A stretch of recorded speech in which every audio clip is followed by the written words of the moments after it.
Ribaj, rikthejnë në Shkodër, ku nuk është i panjohur ky stadium, keni lutur edhe për Vllaznin. Vllaznia është një ekip i madh, siç është dhe Flamurtari.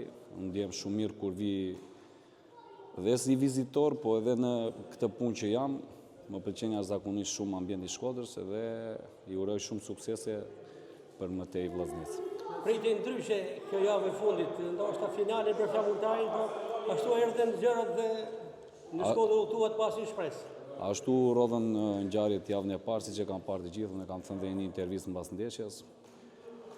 Mund ta kishim zgjidhur më mirë, por situata të tilla nuk kemi çfarë i bëjmë, ja lëm pjesës së fushës. Kështu që gjithçka mbaroi. Si ata për sezonin e ardhshëm?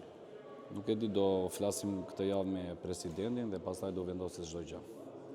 Në opinion po flitet se mund të ketë ndryshim të formulës dhe mund të shtohen skuadrat dhe Flamurtari të vijojë të jetë në Super League. Atë gjë nuk e di, inshallah për të gjithë jetë sa më mbar dhe shpresojmë.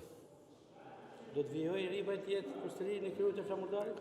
Po siç e thash, këtë javë do flasim me presidentin, ai është i pari i punës dhe ai vendos pikat mbi për çdo gjë. E shikon Vllaznin kampion e Ribaj? Vllaznia, unë kam thënë dhe në intervista të tjera, është ekipi që ka bërë më mirë gjatë këtij kampionatit dhe shpresoj që të marrë atë që meriton.